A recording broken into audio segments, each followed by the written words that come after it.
హత్య చేసిన వాడి కంటే హత్య చేయించిన వాడు ఎక్కువగా నేరస్తుడు. నేరాలు చేసేవాడి కంటే నేరాన్ని చేపించేవాడు ఎక్కువ శిక్షకు అర్హుడు. నేను ఎందుకు చెప్తున్నానంటే, ఇక్కడ 'పుష్ప 2' రిలీజ్ సమయంలో చాలామంది ఏం చెప్తున్నారు, 'పుష్పకు దీనికి సంబంధం లేదు, రేవతి మరణానికి సంబంధం లేదని' చెప్తున్నారు. కానీ మరి కోర్టు వాళ్ళే చెప్తున్నారు, హత్య చేసేవాడి కంటే హత్య చేయించిన వాడు ఎక్కువ నేరస్తుడు అనేసి. ఇప్పుడు అల్లు అర్జున్ ప్రత్యక్షంగా కాకున్నా సరే పరోక్షంగా అయితే కారణమైతే అయ్యాడు కదా రేవతి మరణానికి. మరి అల్లు అర్జున్ను హడావిడిగా గంటల వ్యవధిలోనే అరెస్ట్ చేయటం, విచారణ చేయటం, బెయిల్ ఇవ్వటం, ఇది ఎలా సాధ్యపడింది? ఎందుకు మరి అల్లు అర్జున్కి ఈ విషయంలో ఆయన గంటల వ్యవధిలోనే ఆయన రిలీజ్ చేశారు? ఇంకో అంశం వస్తే కనుక సీఎం రేవంత్ రెడ్డి యొక్క అహం కూడా దెబ్బతిన్నది కాబట్టే అల్లు అర్జున్ ఒక రాత్రి జైల్లో గడపాల్సి వచ్చిందండి. సరే, నా పేరు శివ, నేను ఫ్రమ్ యుఎస్ఏ. వివరాలకు మనం వెళ్తే కనుక ఇక్కడ కోర్టు వాళ్ళందరూ ఎవరైనా చెప్తారండి, నేరం చేసేవాడి కంటే నేరం చేపించిన వాడు ఎక్కువ శిక్షార్హుడు అనేసి, హత్య చేసేవాడి కంటే హత్య చేయించిన వాడు ఎక్కువగా శిక్షార్హుడు అనేసి. మరి వీళ్ళ కోర్టు వాళ్ళే ఆ విధంగా చెప్తున్నారు కదా. మరి అల్లు అర్జున్ తను సంధ్య థియేటర్కి వస్తున్నప్పుడు సంధ్య థియేటర్ వాళ్ళు ఒక లెటర్ పంపించారు పోలీస్ స్టేషన్కి, మాకు ప్రొటెక్షన్ కల్పించమని. నెక్స్ట్ డేనే పోలీస్ స్టేషన్ వాళ్ళు అక్కడ చాలా షాపింగ్ మాల్స్ ఉన్నాయి, వేరే థియేటర్స్ ఉన్నాయి, రెస్టారెంట్స్ ఉన్నాయి, కాబట్టి అల్లు అర్జున్ అండ్ సినిమా సంబంధించినటువంటి వ్యక్తులు, విఐపీలు ఎవరు కూడా రావద్దనేసి పోలీస్ స్టేషన్ వాళ్ళు స్పష్టంగా వాళ్ళు లెటర్ పంపించారు.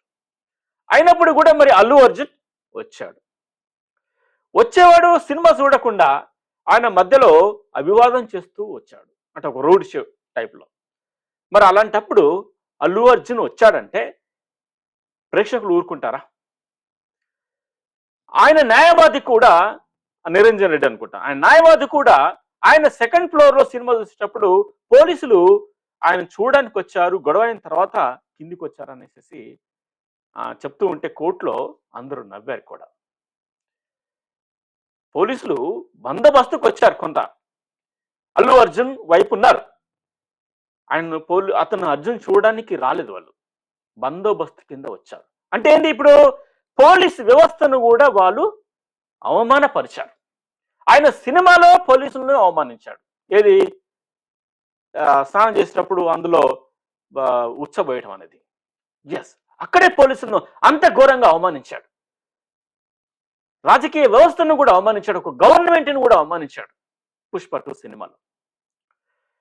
ఇక్కడ కూడా డైరెక్ట్ కూడా లాయరు నిరంజన్ రెడ్డి మాట్లాడుతూ పోలీసులను అవమాన రీతిలో మాట్లాడాడు. గోల, కోర్టు లోపల కూడా నవ్వులు.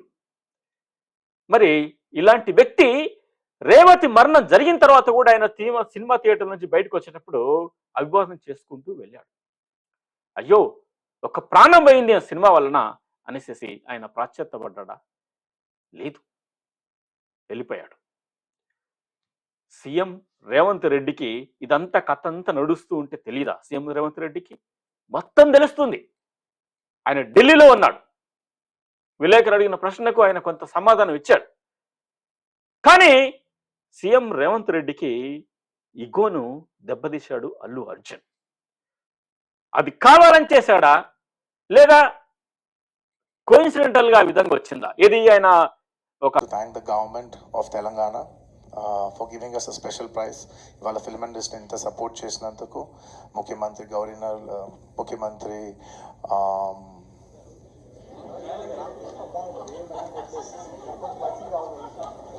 సారీ మాట్లాడి గొంత ఆరిపోయింది. I'd like to continue from where I stopped. పేరు గుర్తుకెళ్తుంది. సభ వేదిక మీద ఉన్నప్పుడు అందరికీ థ్యాంక్స్ చెప్తూ తెలంగాణ యొక్క సినిమాటోగ్రఫీకి సంబంధించినటువంటి మంత్రికి కూడా ఆయన పేరు మెన్షన్ చేస్తూ సీఎం రేవంత్ రెడ్డి అంటే తెలంగాణ ముఖ్యమంత్రి పేరు చెప్పే సమయంలో మాత్రం ఆయన నీళ్లు నమిలాడు. అది కావాలని చేశాడా, ఎందుకు చేశాడనేది ప్రేక్షకులు మీరు ఆలోచించండి. నాకైతే అక్కడ ఆయన కావాలని చేశాడనేసి నాకు స్పష్టంగా అర్థమవుతుంది. ఎందుకంటే ఏ చిన్న పిల్లోడైనా సరే మన రాష్ట్ర ముఖ్యమంత్రి ఎవరు అని అడిగితే వాళ్ళు ఈజీగా చెప్పేస్తారు. నువ్వు సినిమాటోగ్రఫీ మంత్రి పేరు చెప్పినప్పుడు ఒక రాష్ట్ర ముఖ్యమంత్రి గురించి పేరు గురించి నీకు తెలియకపోవడం ఏంటి? తెలుసు. కావాలని ఆయన చేశాడు. ఇక్కడ సీఎం రేవంత్ రెడ్డి యొక్క ఇగో దెబ్బతిన్నదండి. ఎస్, కానీ సీఎం రేవంత్ రెడ్డి చాలా తెలివిగా ప్రవర్తించాడు. సీఎం రేవంత్ రెడ్డి ఏం చెప్పాడంటే, ఆయన మామ కాంగ్రెస్ లో ఉన్నాడు, వాళ్ళలో కూడా నాకు బంధువులు మిత్రులు అనేసి చెప్పాడు. అయినప్పుడు కూడా చట్టం తన పని తాను చేసుకోబోతుంది అనేసి చెప్పాడు. అంటే సీఎం రేవంత్ రెడ్డి ఆయన ప్రజాపక్షవాది అనేసి ఇక్కడ స్పష్టంగా మనకు అర్థమైంది. ఆయన వెనకాల ఆయన ఇగో దెబ్బతిన్నది అనేసి దాని మీద కోపం ఉన్నది కాస్త కనిపిస్తుంది. అలాగే ప్రజల పక్షాన ఉన్నాడనేసి రాజ్యాంగం చట్టాలు అనేటివి ప్రజలందరికీ కూడా సమానం అనేసి సీఎం రేవంత్ రెడ్డి ఆ విధంగా మాట్లాడడం అనేది జరిగింది. అయితే ఇక్కడ ఇతర పార్టీ నాయకులు కూడా చాలా మంది అల్లు అర్జున్ అరెస్ట్ చేసినందుకు వాళ్ళు ట్విట్టర్లో ఏం నాకైతే కోపం వస్తుందండి. ట్విట్టర్లో ఏంటండి ట్వీట్లు, ఏమొస్తుందండి ట్వీట్లు చేస్తే? స్వయంగా వచ్చి మీరు మాట్లాడండి, చెయ్యండి. ఇప్పుడు ప్రతి ఒక్కడికి ఒక పేషన్ అయిపోయింది ట్వీట్ చేయటం. ఏమొస్తుందండి ట్వీట్ చేస్తే? కేటీఆర్ ట్వీట్ చేశాడు, చంద్రబాబు నాయుడు అక్కడి నుంచి ఆయన గురువు ఎవరు, రేవంత్ రెడ్డికి గురువు ఏదో చెప్పుంటాడు, కలిశాడో కలవలేదో మనకు తెలియదు, కాకపోతే సీఎం రేవంత్ రెడ్డికి చెప్పుంటాడు అల్లు అర్జున్ రిలీజ్ చేయమనేసి. ఇక్కడ చిరంజీవి గారు కూడా అల్లు అర్జున్ అరెస్ట్ అయినప్పుడు ఉఠాబొట్టిన నాగబాబు చిరంజీవి దంపతులు అల్లు అర్జున్ ఇంటికి వెళ్ళటం, పరామర్శించడం అనేది జరిగింది. కానీ ఆ సమయానికి వస్తారనుకున్నారు ఏది అల్లు అర్జున్, కానీ రాలేదు, చిరంజీవి వెళ్ళిపోయాడు. సో ఇక్కడ మనం చూడాల్సింది ఏంటంటే, చూడండి, ప్రజారాజ్యం పార్టీని చిరంజీవి స్థాపించి కాంగ్రెస్ లో కలిపాడు. ఆయన కాంగ్రెస్ వ్యక్తే. తమ్ముడు జనసేన పార్టీ అయినప్పుడు కూడా చిరంజీవిలో కాంగ్రెస్ లక్షణాలు ఉన్నాయి. సో ఖచ్చితంగా చిరంజీవి గారు, చంద్రబాబు నాయుడు కూడా ఖచ్చితంగా సీఎం రేవంత్ రెడ్డికి ఫోన్ చేసి ఇది ముగించేసేయ్ అనేసి ఖచ్చితంగా చెప్తుంటారు.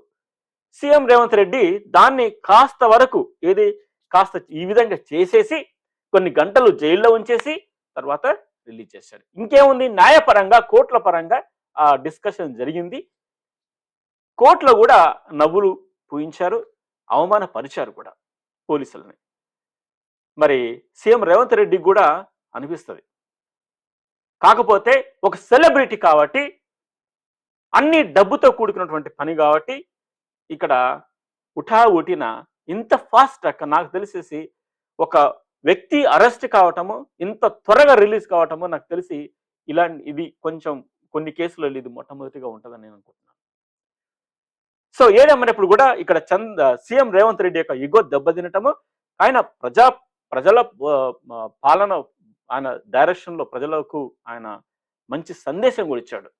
ఏంటి, ప్రజలందరికీ కూడా వాడి విఐపి అయినా సరే, సెలబ్రిటీ అయినా సరే, రాజకీయ నాయకుడు అయినా సరే, ఎవరికైనా సరే రాజ్యాంగం తరపున అందరికీ సమానము అనేసి ఒకటి నిరూపించాడు. ఇక రాజకీయంగా చూస్తే మాత్రం బీజేపీ వాళ్ళు, కాంగ్రెస్ వాళ్ళు, వైసీపీ వాళ్ళు ఇలా రకరకాలుగా ఇతన్ని అరెస్ట్ చేయటం తప్పు, పద్ధతి కాదు అనేసి మెన్షన్ చేశారు. కానీ ఈ ఈ రాజకీయ నాయకులు అందరికీ కూడా ఎవరైతే ట్వీట్ చేశారో వీళ్ళందరికీ రేవతి మరణం గురించి లెక్కలేదు. వాళ్ళకు రేవతి మరణం గురించి వాళ్ళు ఒక్కరు కూడా ట్వీట్ చేయలేదు అసలు. ఇప్పుడు అల్లు అర్జున్ నేను ఇప్పుడు రాలేను, ఇప్పుడు చూడలేను, ఏది లా పరంగా నేను వెళ్ళలేను అనేసి ఇప్పుడు ఆయన ట్వీట్ చేశాడు. అది కాదండి, చనిపోయినప్పటి నుంచి నీకు కొన్ని రోజుల సమయం ఉంది, కోర్టులో కేసు ముందు కొన్ని రోజుల సమయం ఉంది, ఆ సమయంలో నువ్వు వెళ్ళి కలిసి ఉండుంటే ఎంత బాగుండేది.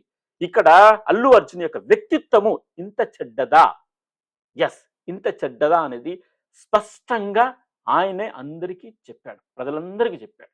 నా వ్యక్తిత్వం ఇంతది, ఎవరు చనిపోయినా సరే నేను లెక్క చేయను, నాకు అనవసరం. ఇప్పుడు ఆయన వాళ్ళ గురించి పట్టించుకొని, నేను వాళ్ళ చదువుకైనా సరే వాళ్ళ జీవితాంతం నేను ఏ ఖర్చని నేను భరిస్తాను, 25 లక్షలు ఆయన ప్రకటించాడు. ఓకే. ఈ సమయంలో ఆ రేవతి భర్త కూడా మీడియా పూర్వకంగా మావోడు సినిమా చూస్తానంటే, మావోడు అల్లు అర్జున్ అభిమాని, సినిమా చూస్తానంటే మేము వచ్చాము, ఇందులో అల్లు అర్జున్ తప్పేం లేదనేసి చెప్పడం కూడా జరిగింది. కానీ ఇక్కడ అతన్ని కూడా ప్రలోభ పెట్టారు, అతన్ని ఖచ్చితంగా కొన్ని డబ్బులు ఇచ్చి ఉంటారు. కానీ చూడండి ఒకసారి, ఈ స్థానంలో ఏ తండ్రి అయినా సరే, తన కొడుకు భార్య ఎలాగో చనిపోయింది, తన కొడుకు చాలా అపార స్థితిలో ఉన్నాడు, తన హాస్పిటల్కి అయ్యే ఖర్చులు ఎవరు భరిస్తారండి? తన స్థితి దగ్గర అంత లేదు. కాబట్టి భార్య ఎలాగో పోయింది, కొడుకునైనా బ్రతికించుకుందాం, ఖర్చుల గురించి వాళ్ళే పెట్టుకుంటున్నారు రేపు. కాబట్టి ఏ తండ్రి అయినా ఆ స్థానంలో ఉంటే ఒప్పుకుంటాడు, ఈ రకంగానే చెప్తాడు. సో ఇప్పుడు ఏమైంది, అతని రేవతి భర్త కూడా కేసు నేను రిటర్న్ తీసుకుంటానని చెప్పడం జరిగింది. సో ఇక్కడ మనకు చివరిగా మనకు తెలుసుకోవాల్సిన విషయం ఏంటంటే, రాజ్యాంగం అనేది, అంటే చట్టాలు అనేటివి రాజకీయ నాయకులకి, డబ్బున్న వాళ్ళకి చకచక పనులు చేసేస్తాయండి. అదే సామాన్య ప్రజలకు వచ్చేసరికి వాడు చనిపోయేంత వరకు కూడా ఆ కేసులు సాల్వ్ కాకుండా అలానే ఉండిపోతుంది. ఇంత ఫాస్ట్ ట్రాక్ మెథడ్లో సామాన్యుడికి న్యాయం జరగదు. ఎస్. సో ధనం మూలం ఇదం జగత్ అన్నారు కదా, ధనం ఉంటే వాడు ఏదైనా సాధించగలుగుతాడు అనేది ఈ ఇది ఈ స్టోరీ ఒక బెస్ట్ ఎగ్జాంపుల్ అమ్మండి, వెరీ బెస్ట్ ఎగ్జాంపుల్. సో ప్రేక్షకులారా, మీరు కూడా వింటున్నారు కదా, అల్లు అర్జున్ విషయంలో ఆయన చేసినటువంటి పనికి ఆయన యొక్క చెడు తత్వం అనేది స్పష్టంగా బయటపడిందా, పడలేదు? మీరు కామెంట్ రూపంలో చెప్పండి. రెండోది, సీఎం రేవంత్ రెడ్డి ఆయన వివరించిన తీరు అనేది సూపర్గా ఉందా లేదా? మూడవది, వివిధ రాజకీయ నాయకులు అల్లు అర్జున్ గురించి ట్వీట్ చేయటము, అల్లు అర్జున్ రిలీజ్ అయిన తర్వాత వచ్చి అందరూ పరామర్శించడం, ఇది ఎంతవరకు సమంజసం? ఏమన్నా ఇక్కడ వాళ్ళ బుద్ధి ఉందా లేదా? మీరు కామెంట్ రూపంలో తెలియజేయండి. మరొక అంశంతో మళ్ళీ కలుద్దాం. Thank you very much.